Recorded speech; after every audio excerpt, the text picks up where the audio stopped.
So everyone, this episode of Becoming Your Greatest Possible Self is brought to you by EmployeeEscapePlan.com. And if you want to either have more customers, pay you more money more often, or really just escape your soul-sucking job and step into a business that you love, doing something that you love with your passion, delivering that to the marketplace, definitely go to www.employeeescapeplan.com and let Joe know I sent you. Now, for the woman of the hour, Chelann Gienger. Currently 20 years old, Chelann is a serial entrepreneur focusing her ventures on inspiring and empowering others to chase their dreams and goals in life. At the age of 18, Chelann opened NUYU Juice Bar along with 3 other partners. To date, NUYU Juice Bar has served hundreds of customers on a weekly basis in Yakima, Washington. Within a year of launching the Juice Bar, Chelann started the Entrepreneur Before 25 podcast out of a desire to inspire and unite young and like-minded entrepreneurs. On the podcast, she interviews inspiring entrepreneurs who started their journey at the age of 25 and under. At 20 years old, Chelann published her first book, Dear Millennial, a compass to defining your unique purpose, pursuing a life of fulfillment, and building a legacy. Chelann, are you ready to rock this? Oh, yeah. I'm so ready. Awesome. You are now live on Becoming Your Greatest Possible Self. Thank you so much for coming on today and joining us. Awesome. I'm so excited for this interview. I've been pumped since we Yes. like a month ago? Right? Someone was too busy. Oh, my gosh. No, I'm just kidding. Just got back from Europe. And, it just sort of worked. That's So crazy. amazing. Oh my gosh. So before we start diving into all of it, you got so much going on. First off, thank you for sharing this wisdom with our audience that you've been collecting, that you've been living. And I know today, really what inspired the theme of today, this hustle and flow, like what's the difference, and we were talking a while back about this mentality of hustle and how it's really, like taking people into an early grave, these entrepreneurs.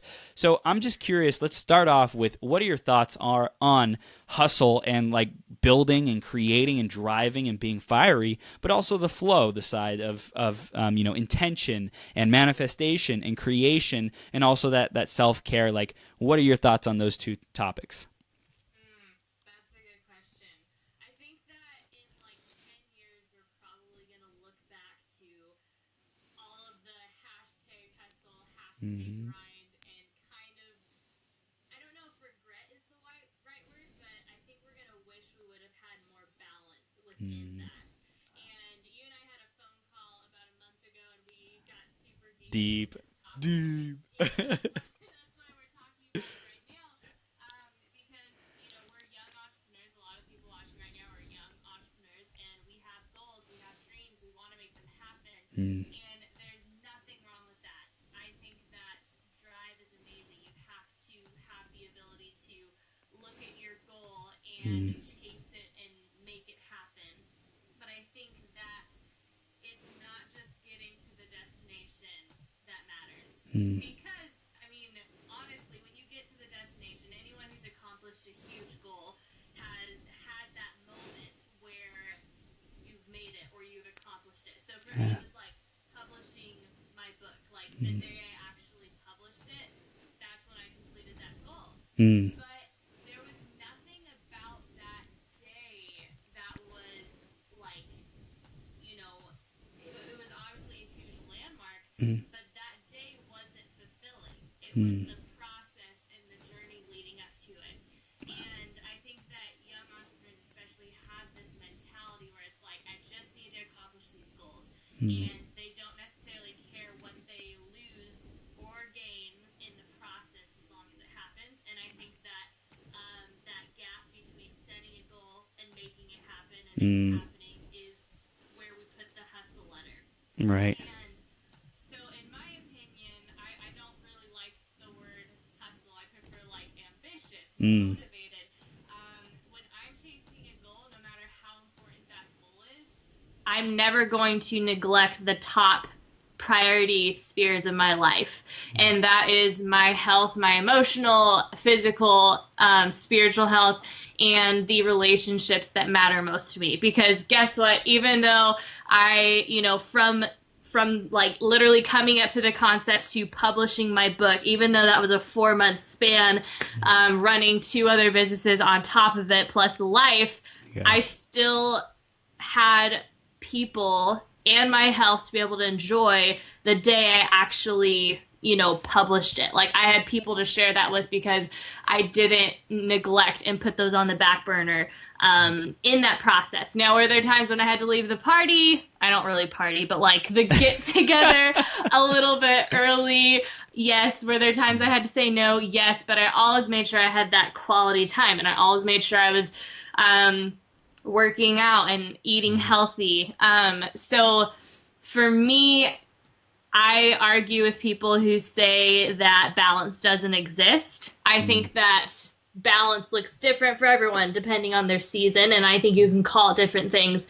But for me, balance is where I am setting my intentions to throughout the day, throughout the hour, throughout, the seconds. So that's kind of a long-winded answer to your question. Let me know if I didn't quite answer what you wanted, but yeah, that's what I would say to that. It's perfect. And I love it because that balance, right, is this dance. I really believe that there's a dance in life, and I hear that there's this dance of when do I, strive and push forward and drive, and then when do I trust and surrender to the process. And I really hear that there's this dance that you're doing between those. So that's awesome. And I know we're going to get even more into that. And what I also wanted to do is catch people up on a little bit more of your journey and hear more of that, how you got to where you are today, some of the challenges that you overcame, just so we can get to know you better and learn why you think the way that you think and how you have this perspective, this unique perspective on life,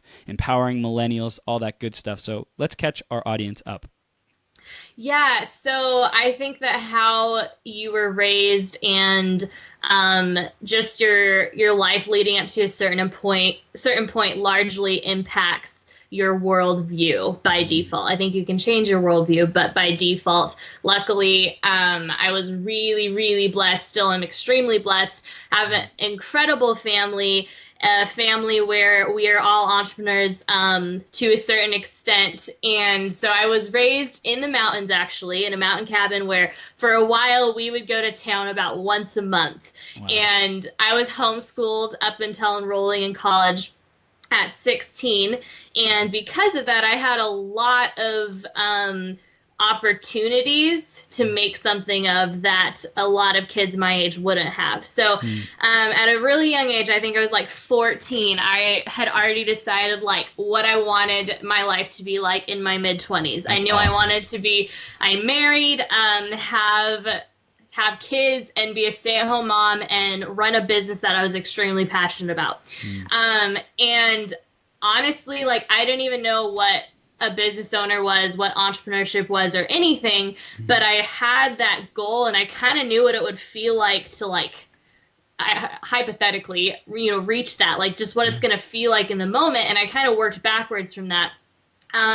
So long story short, I started my first business at 15 and it was a health coaching business. My dad had two main successful coaching businesses, and he had spent millions of dollars on, cultivating the material for it. And I call my dad to this day like the Google of business, one of the smartest guys I know.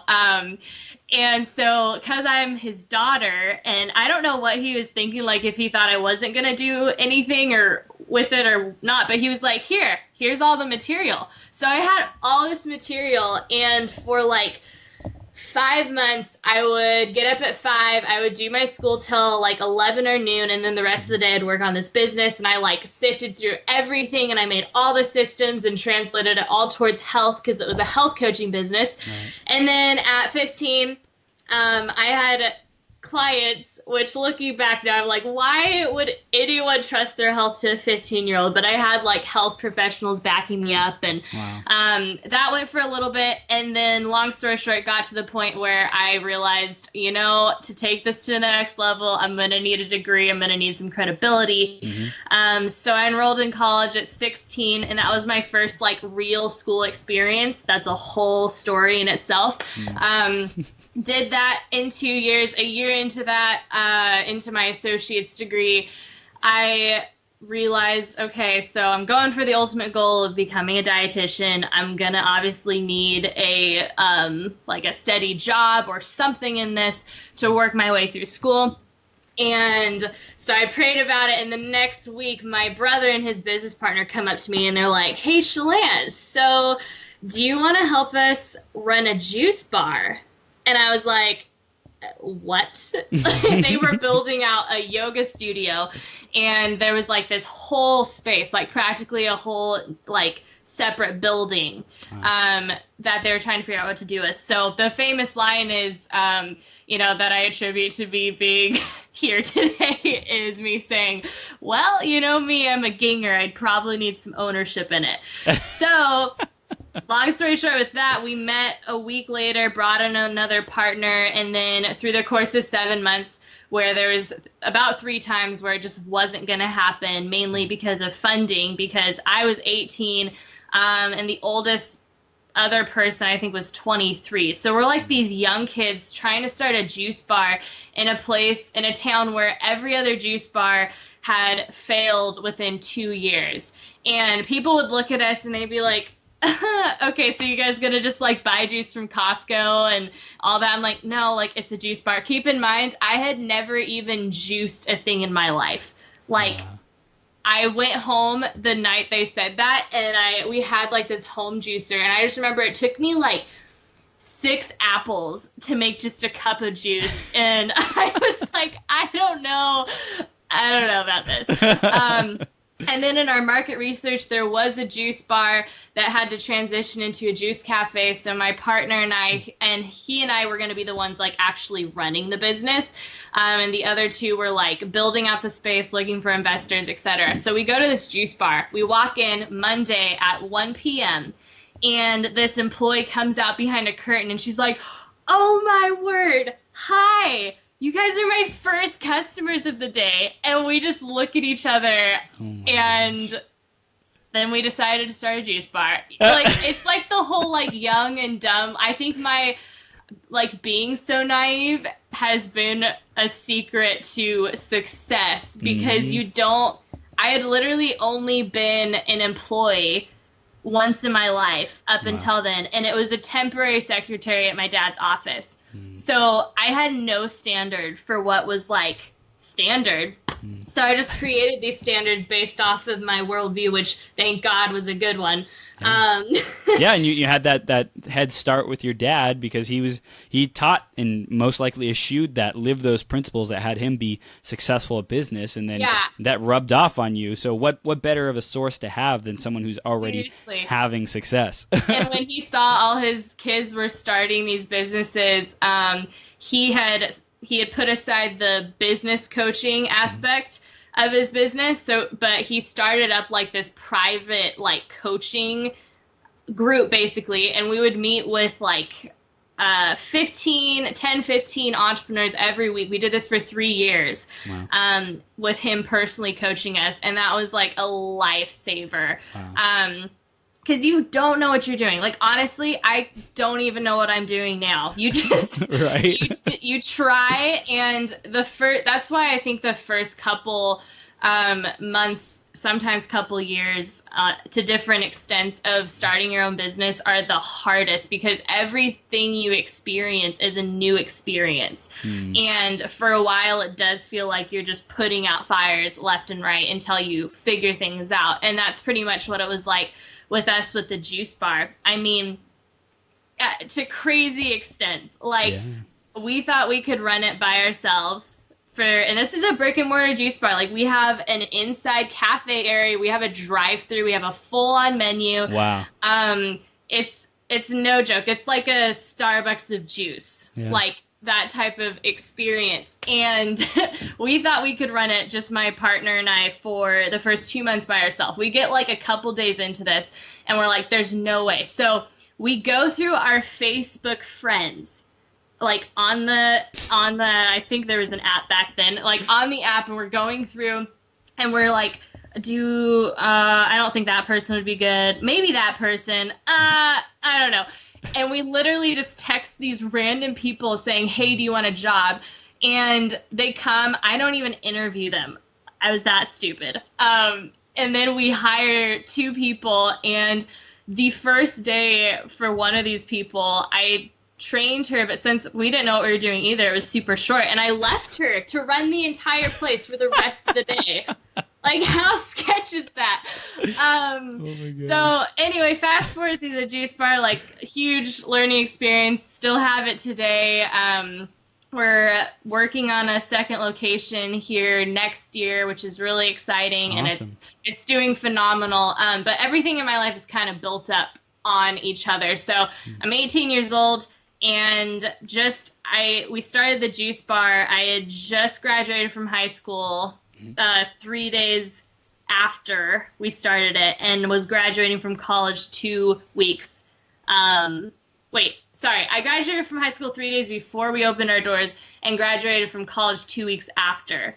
And I lost the ability to relate to like everyone in my life except for my family, because you're running a completely different race. And for the entrepreneurs watching this right now, you guys know that it's so hard to be an entrepreneur, a young entrepreneur especially, in the normal world, because you're dealing with things like hiring employees, making sure your profit and loss statements aren't going to like put you on the streets. Yep. You know, you're dealing with these level of problems, and everyone else is like, I think I might have failed my test because I was out late partying. There's just that total disconnect. So that's where the podcast comes in. I was legitimately so frustrated. I felt so alone, and I figured if I felt this way, if young entrepreneurs out there did exist, because I live in Yakima, where I still don't know any young entrepreneurs except for like my business partners. I thought there was young entrepreneurs out there. Mm-hmm. So I started the podcast Entrepreneur Before 25, where I interview entrepreneurs who started their journey at the age of 25 and under. And that has been absolutely incredible. I've met some of the most amazing people. I mean, I just had you onto the podcast. Yeah. You guys need to check out Chris's episode.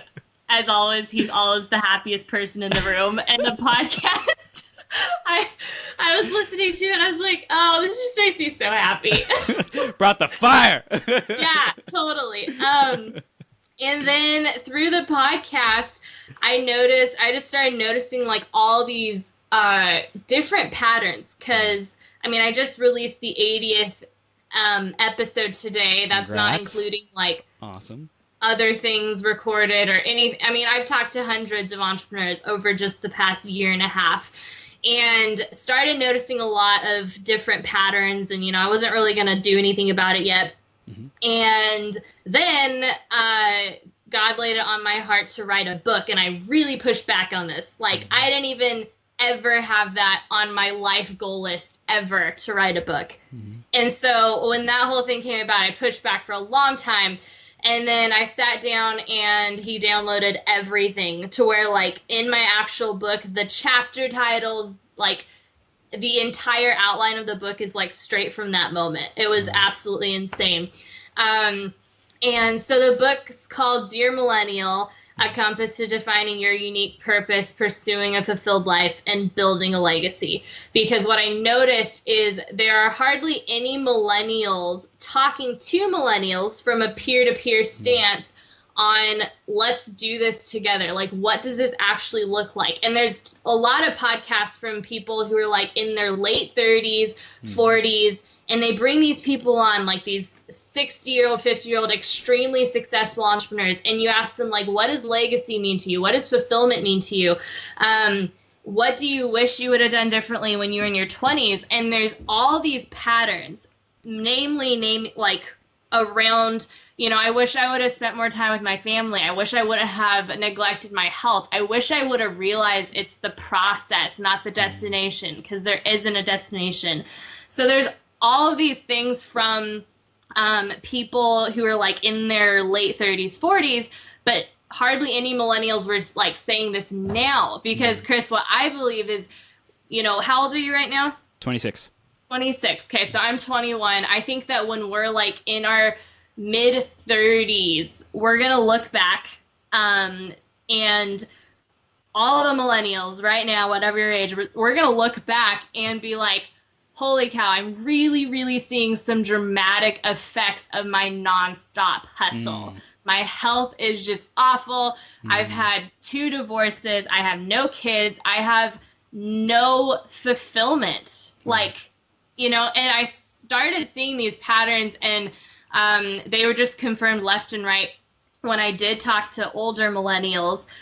Jared Warren is one of them. I love Jared Warren. I don't know if you know who he is, but he's in his mid-30s, and he's actually the person who inspired the title of this Facebook Live, like how the nonstop hustle is driving like millennial entrepreneurs into an early grave, because that's literally what happened to him. Like, he almost killed himself because he was so driven. And you know, I just started noticing all these patterns. So I was like, well, why don't I do something about it? So I wrote the book, and it's been an incredible journey. Hardest thing I've ever done, by the way. Like, if you want some hardcore personal growth, I say that people, like, this is 200 pages of my heart, and that if people want, like, 200 pages for or against me, like, it's all in this book, because this is like me, and there's so many personal moments in here, so many personal, like, vulnerable revelations, because I think that we want authenticity, like, we want realness. And I'm sitting here right now saying that this way, like, living a fulfilled life, making sure you prioritize that above all else for yourself, whatever that means, that is so much harder than just being black and white and saying, I'm going to work 14-hour days, have like 2 friends, and neglect my health. That's the easy route. And if you want to take that route, like, I'm not going to stand in your way, because you have to choose that for yourself. But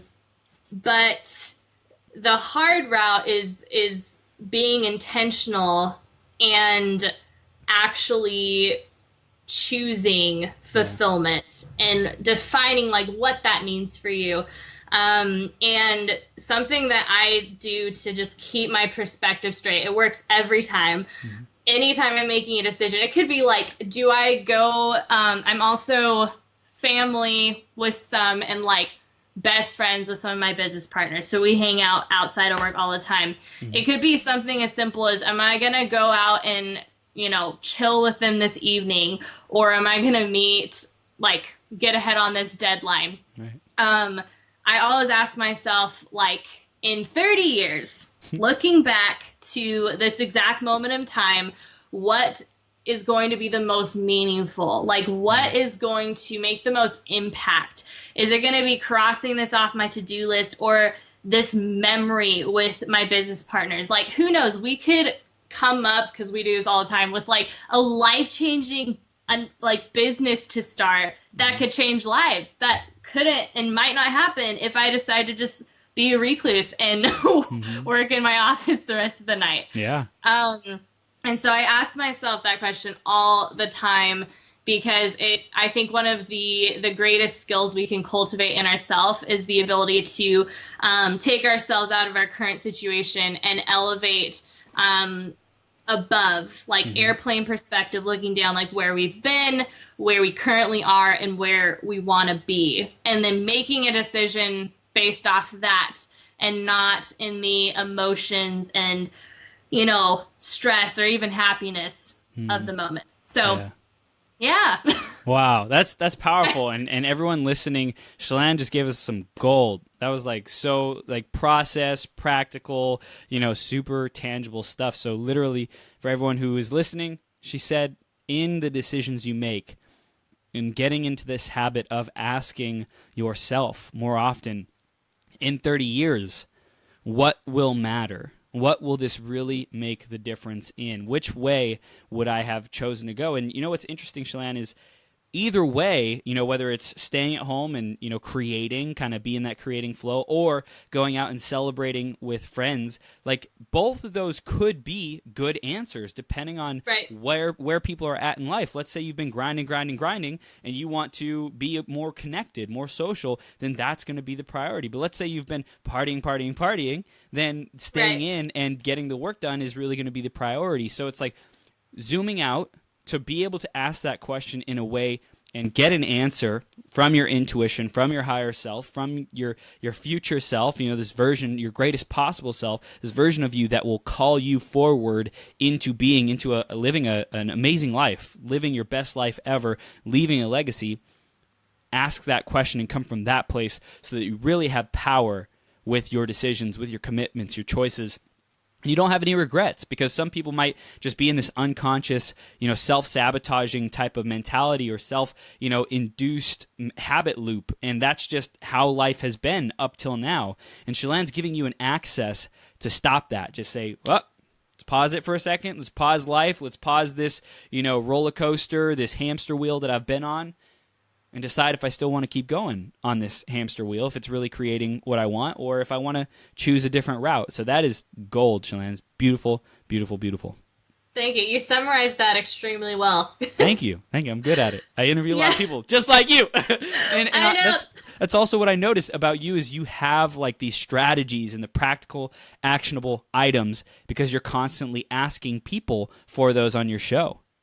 Yeah, I think I was on a phone call just the other night, and it was this cold call with this guy who wanted me to write an article for him, and we had never met before. And so we're on this call.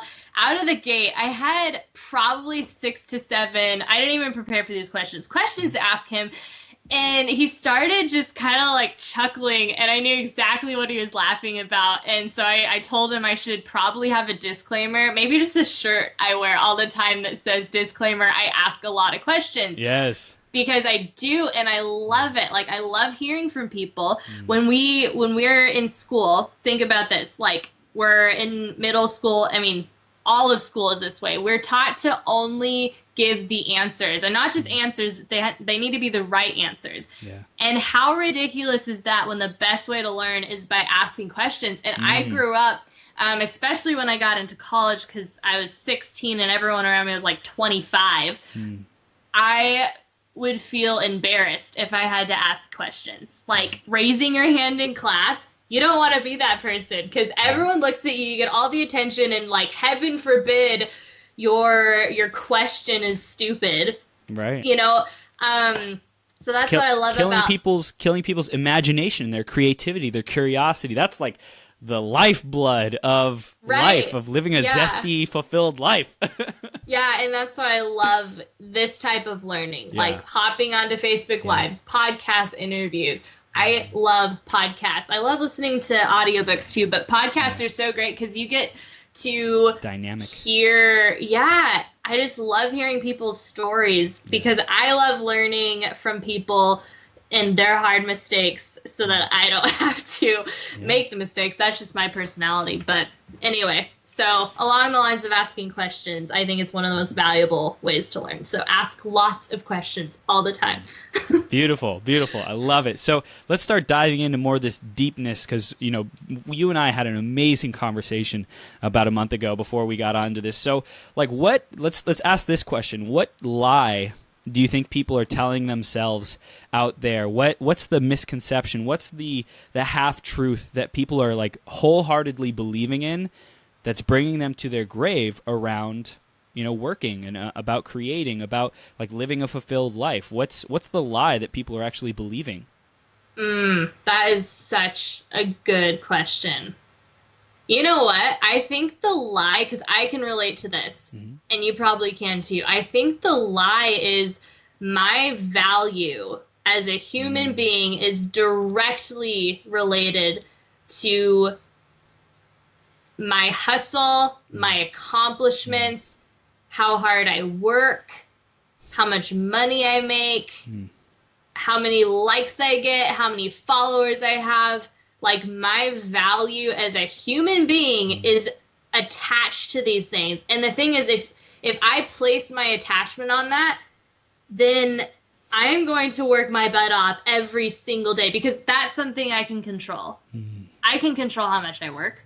And I totally believe that it's not necessarily talent or how you were raised. I think that the harder you work, the greater your chances for success. Yes. I think that anything is possible if you put your mind and intention in it, like 100%. But I think the issue here is when that's where I attach my value.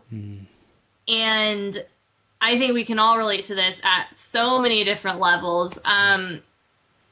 Gosh, especially like this is you if you have a huge launch or a project and you don't get the number of downloads, you don't get the number of buys, leads that you want, and you just feel awful. You feel like a failure. And so I think it's how we are framing what we're doing. And I talk about this in the book, but it's how we view fulfillment and achievement. We really, really make them the same thing. Like, I think that, I could have thought that the day I published my book, when I achieved that great goal, I would be the most fulfilled because I achieved that goal. But they're two completely separate things. Achievement is just that, like, I achieved a goal. Cross that off my list. Fulfillment is the emotional attachment that we have to that goal. So for me, the greatest fulfillment I had on the day that I published my book was that I called up my dad, and he was the only one in town at that time. And I was like, Dad, I want to celebrate. So he picked me up. He had arranged a whole picnic, picked me up, got me this really cute balloon. And I had like a 2-hour, my dad is extremely busy. I don't know how many meetings he had to cancel to do this. That's so meaningful to me. But we had like 2 hours together just to reflect on the whole process, what this means now, what this means in the future, what this means in like my legacy. And that was the most meaningful thing. Like I'm gonna get emotional talking about it. And it wasn't after we were done with that, my phone's blowing up. Like the launch for the book went way better than I could have ever imagined. It felt like everything on the feed was about Dear Millennial. And I looked at that and I was like, that's so cool. Like I worked my butt off for that. I'm really glad it worked, and this is awesome. But it was that shallow of a feeling. It wasn't that I didn't appreciate it. It wasn't that I wasn't like, thank God that worked, because I wasn't sure. I've never done this. But it wasn't that deep, fulfilling feeling that I had in that time with my dad, and then later on with like some really close inner circle friends. Yeah. And so I think the lie we're telling ourselves is that achievement and fulfillment are the same thing. And to achieve stuff, I've got to work my butt off 24/7. Otherwise, I'm not successful as a person. I'm not valuable as a person. I have no self-worth. Yeah. And we're looking at it the wrong way. Beautiful. You share that so perfectly. Really, this achievement, this admiration that we're all looking for as human beings. Like, I want to be admired. I want to be valued. I want to be important. It's a normal, natural thing. It totally is. We're all there. Like, I would honestly say, thank you. Because, like, a lot of this part is acceptance. A lot of harmony, a lot of fulfillment is acceptance and not resisting the state of what is. Not resisting the fact that maybe the book launch didn't go the way you wanted to. Maybe the program launch didn't go the way you wanted to. Maybe the date didn't go the way you wanted it to. Don't resist that. Embrace it and say thank you. That's how things went, because it's in seeking that fulfillment in those achievements of, landing that amazing, gorgeous girl or guy, whatever it might be. Like, I got this amazing partner. Like, we want to be admired because that's like a status for us that we got lucky. We got like one of the top fish, so to speak, in the sea. And Chelann, I really want to dive in a little bit more to the fulfillment part. What is something that you could have done to 10x your fulfillment from that launch? And then what's something that we can do to also be 10xing our own fulfillment in our own lives? Dang. I was Oh gosh, I love this question. Just give me a second. What could I have done to 10x? And then the last part was what can we do? Like you can see this in your launch, and then bring that back to our audience so that we can experience more fulfillment all the time. And it might even be in alignment with like the self-care, the gratitude, that kind of thing. So what do you think? I think something, so I'm a huge planner and a really big, like, I love organizing. I'm like the time blocking queen. I have pretty much every minute of my life. I think you checked like 3 or 4 times that this interview is still on. I'm like, yeah, what are you calling? What do I need to do? Yeah, and that's exactly why. For those of you who don't know what time blocking is, basically it's what it sounds like. You know, like you have your agenda. I always break down my life into categories, like the juice bar, the podcast, the book, personal stuff, and the task I need to achieve that day. And then I literally put a time slot on them. And that's one of my biggest secrets for not being stressed out all the time. Yes. So with that, though, something that I've been noticing is it is so hard for me to be 100% present in the moment. You'd think a time block schedule would do that for me, but because I was never aware of that, I was never aware of the fact that I needed to be intentional about that. And I was just doing an interview, and guests talk about this on the podcast a lot, but something that this guest, you're actually interviewing him, Jay Wong. Oh, yeah. Next. He's awesome. He's so great. Amazing dude. But something that he said, a concept he said, he just really explained it well, like being in the present moment. And I think in the actual interview, I was like, yeah, you know, thinking back to it, I honestly could like count the amount of times on my fingers, like that I can truly say I'm just 100% present for a really meaningful moment. And that's not cool. That's not that. I don't like that. So I've been really working on that. And this is something recent, but I think something that could have 10x'd my fulfillment from the launch day is honestly just being there more. I honestly intentionally thought of that for sure.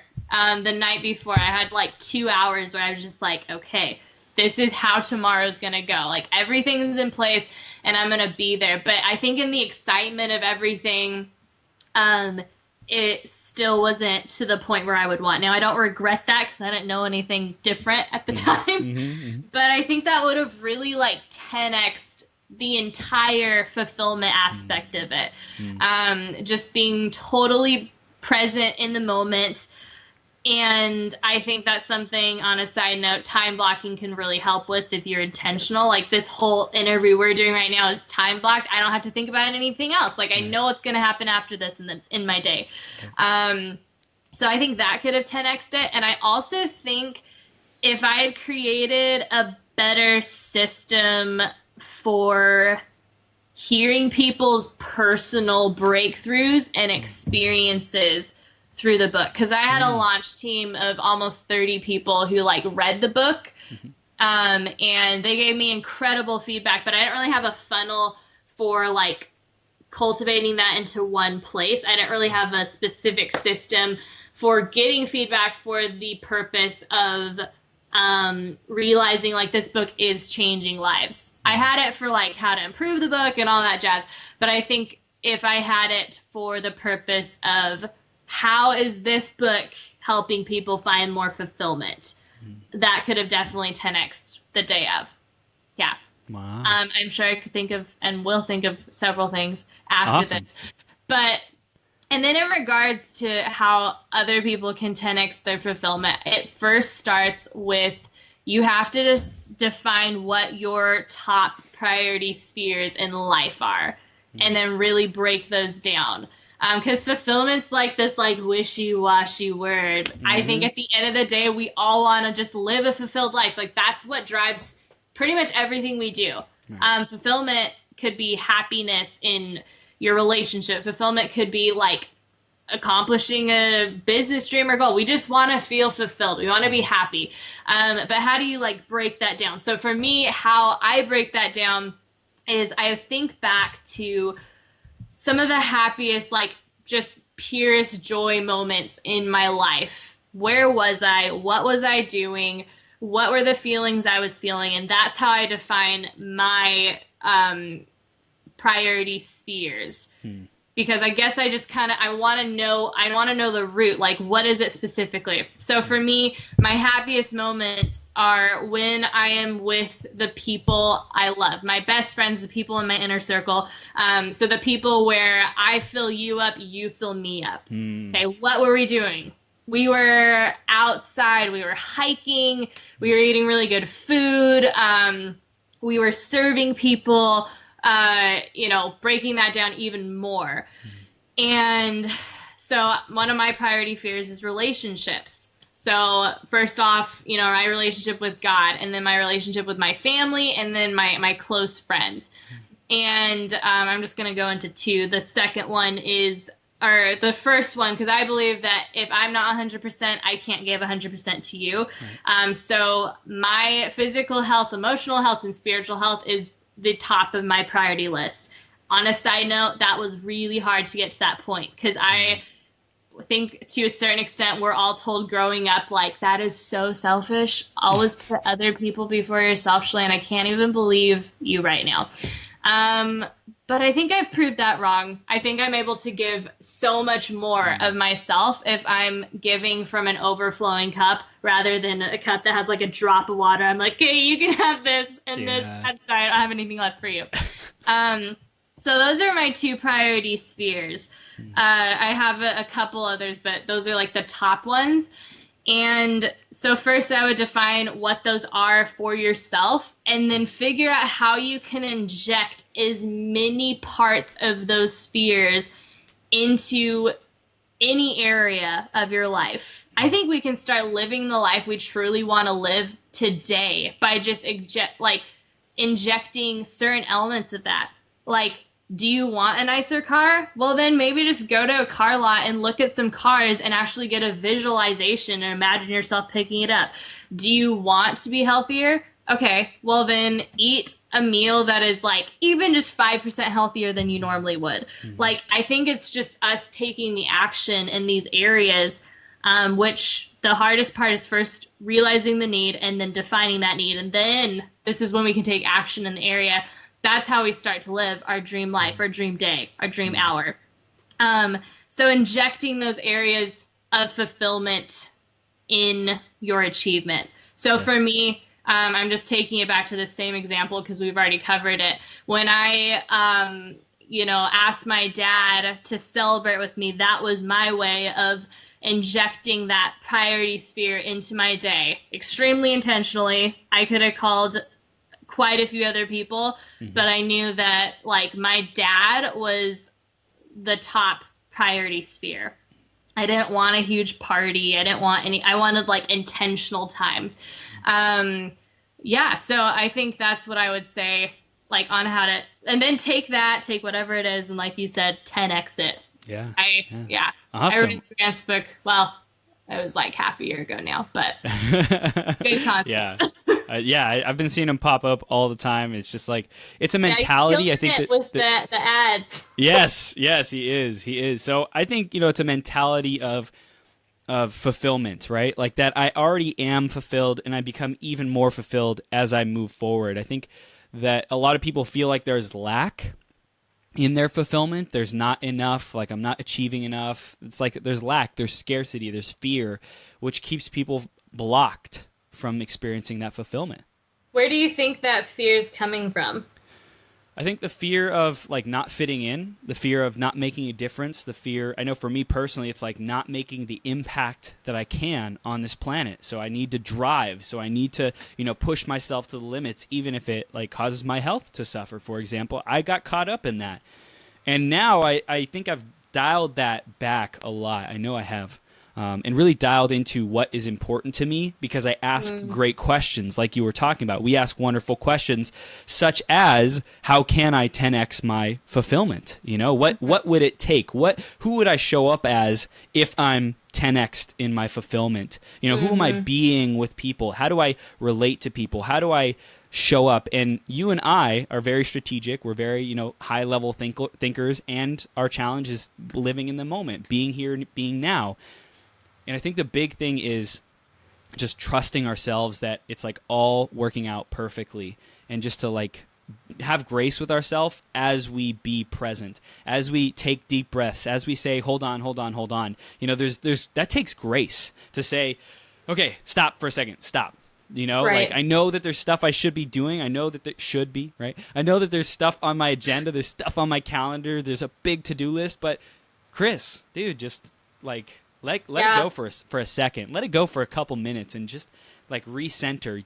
I believe there's literally like there's no amount of doing that too much that us drivers, that us, people who are burning it up, who are grinding, who are creating leaders, role models, legacy builders, right? Empire builders. There's no amount of that we could ever do too much of, because it's so important for us to create. Like that is our walls. Those are our walls. And the more we push against them and say, hold on, world and expectations and personal, dreams that are like so pulling me forward, or that I'm so driving for, hold on, because I really care about this moment in this life, and really getting the most that I can out of it while I'm here. And I think that those boundaries, right? Establishing those boundaries, maintaining those boundaries, telling people no, telling your family no, even when you feel like, I feel like a jerk, like I know I should be there, but it's like, listen, take care of yourself, say no, and don't allow yourself to fall into the trap of being guilt tripped. One, by yourself, but two, by them. I think that's a lot of thing that millennials are challenged by, is like there's so much go with the flow mentality that when they do say no, they feel like so ashamed, so guilty, so like, I know, what do I do? Feel miserable. Yeah. Oh man, the go with the flow mentality. That would be a whole nother interview. But I love what you said about boundaries and intention. For example, the month of December, it's been a really crazy year for me, but also the past 4 months, there's been a lot of stuff, especially like emotionally taxing stuff, which is the hardest for me. So the month of December, I always map out, like, I have yearly goals, monthly goals, weekly goals, all that. Okay. But I was sitting down before December. I'm like, what do I want December to look like? And December this year, 2017, is my reset month. It's my month where I am not going to do any big launches. I'm not going to do any, like, crazy things, which is so hard for me because I have this mentality. It's like, I just need something new. I need something new to come out, like all this stuff. I'm not going to do any of that.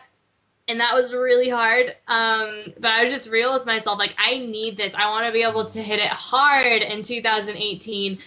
And in order for me to do that, I need to go into it like refreshed. I need to go into it hyper focused on, just hitting on what you said, on goals that actually matter, not just a bunch of like noise and all that crap, but like what is going to actually move me towards my goal.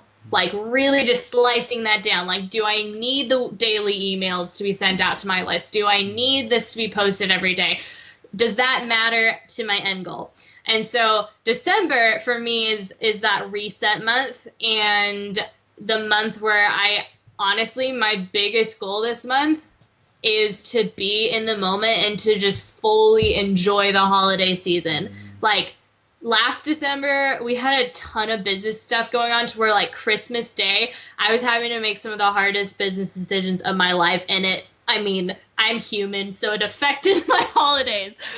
So this Christmas, I'm like, no, we're not doing that again. And so, like, then I was like, okay, what does that look like? So this weekend, I am driving up to see my grandparents. Next weekend, I'm with my family. The next weekend, I'm with my extended family. In the evenings, I'm stopping work when I can. So usually, like, as early as possible. So I've been making, like, 5 p.m. happen. I'm like, yeah. Oh, yeah. And looking at my Christmas tree.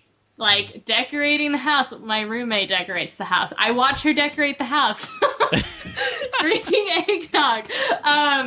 That kind of stuff. And so that was really hard because, I talk about this stuff all the time, but But the biggest thing that I talk about is like, I'm not going to ask anyone else to do anything that I'm not already doing my best to do myself. So I'm doing it. And Good. it's really hard to not work because I love what I do. And it's not that I'm not even working. It's like I'm just filling my time with different things. And so December, this is the season where I'm going to just reset and like enjoy every single moment of the holidays, whatever that means, and do crazy things to make that happen. January, that's going to be a whole different story, you know? So it's defining that for yourself and then doing it and not giving yourself, once you've made that intention and you've set that goal, not giving yourself any excuse to not accomplish that. Like, you can do it. So, how can people have a like excuse busting, like, oh, I should be working on, all right, let's go work on it. How can you, is there anything you can give us to like break through that or catch ourselves in that, shift that, anything like that you've used or you've heard other people using, anything like that? Yeah, for myself, I honestly, I have to remind myself of my intention, whether it's for that day or that month. For December, it's like that month. If I was literally just brainstorming on stuff this morning, and I was like, I can move this timeline up to launch this in February. That would mean I would be working super, super hard, a lot of long hours in December to make this happen, but launch a month earlier. And I stopped right then and there, and I was like, you can't do this, Chelann, because you set an intention for December and you committed to respect yourself in that and to value yourself enough to give yourself a holiday season, because December 2017 is ever going to happen again. You're going to launch this a month later, and guess what? You haven't made it public yet because you planned, so nobody will know the difference, you know? Yeah. So for me, and for a lot of people I've heard, it's setting that intention and that goal. Whether your goal is a number amount for your business or like me to like make sure I'm living in the moment. Once you set that goal, don't let yourself go back. And also tell people close to you who, when you're going a little crazy, can be like, no, you said this, you need to stick with this. Write a book, because it's the best personal accountability ever. I have all my personal values that I recite to myself every single morning in my book, and it cracks me up when people are like, oh, but isn't this one of your personal values? Like, what are you doing? Yeah, it's great. So write a book. Yeah, I think it's as simple as that. Writing it down, committing to it to yourself, telling other people you've committed to it, and having them hold you accountable. Beautiful. And then also, write it down and make it visible. I can plus one that by putting it on a mirror, put it on your wall, put it on your phone, painting put your it on wall, everywhere. Put it everywhere so you can't escape it. Like there's something that we're really good at doing, and it's not seeing the stuff that's right in front of us and like burying into the background of our mind the commitments that we made. So the more often we get other people involved and say, hey, I promised myself I'd do this, like catch me if you see me, slipping, right? Oh, yeah. Okay, so on that note, Yes. and I don't recommend doing this for everything in your life, because you can overshare on social media. Yeah. Like, don't make social media a dump. But I think that with goals, for the book example, I made every single part of that process that I could public, which was so hard because I was like, I don't like putting myself out there this much, but I made every single part of it public. And if I hadn't have done that, I wouldn't have published a book, because I knew a couple thousand at least people would know if I didn't meet my deadline, my date that I actually set and put out there. And so if you're having a really hard time making a goal happen, if you're having a really hard time sticking with something, I dare you to do a Facebook Live on it. like, I dare you, because you'll look back at that. You're going to have cheerleaders, people being like, you got this, so proud of you, you're so inspiring. You'll look back at that. You'll think, I hated myself, not myself, but like, I hated the fact that I made this so public, the book so public, pretty much every day on the process, especially at times where I didn't feel like writing, where nothing was coming to me. And then the day of, I was like, that actually worked. All right. I'm really happy I did that. So if you want to take it to another level of accountability, I have a friend who posts his yearly goals like on a piece of paper, or sorry, his monthly goals every single month. Does a whole write-up on it. Wow. And even when he doesn't accomplish them, they're just like 5 just massive goals. And he posts at the beginning of the month and at the end of the month. Wow. And he's done that for a long time now. So do what you gotta do. Live life out loud according to your values, and don't let yourself, there's literally no excuse for anything. If you want it, it's done. Boom. Right. Awesome. Chelann, how do we stay connected with you? Yeah, I'm Chelann Gienger on every social media platform. If you don't know how to spell that, then I think you probably put it somewhere on this. And also, ChelannGienger.com has all the information to the book and the podcast and the juice bar as well, if you want to learn about those. And I would love to connect with you. I love talking to people, asking questions, obviously. So reach out to me. Yeah, but that's how you can connect with me further. Shoot me a friend request. Cool. Is there anything else that you have for them or want them to access or do after this? The book, Dear Millennial, is going to be on sale starting December 11. Oh, yeah. So it'd be a great present for the holidays. And yeah, I mean, check out the podcast. There's a ton of free value on there. Like I said, 80 episodes, and I love it because I get to listen to it and listen to all these, like, pick all of these geniuses' brains, basically. So if you want to be inspired in that way, to chase your dreams and goals and how to do that and live a fulfilled life in the process, check out the podcast as well. Awesome. Chelann, I knew this was going to be an epic episode, and it 100% was. You delivered, and you deliver every time, and I'm so excited for your month of recharging, self-care, and really just, like, setting up for an epic 2018. Oh, yeah. It's going to be amazing. Super excited to be on the journey. Thank you for sharing this valuable wisdom and actionable stuff, your story, with our audience, and we got tons of value. Thank you. Thank you so much, Chris. Absolutely. We'll see you soon. Definitely. Like 6 months from now, 4 months, whatever, when you're launching your next project, let me know. We'll get you back on the show. Sounds good. Awesome. Have a great day. You too. Bye. Take care. Bye-bye.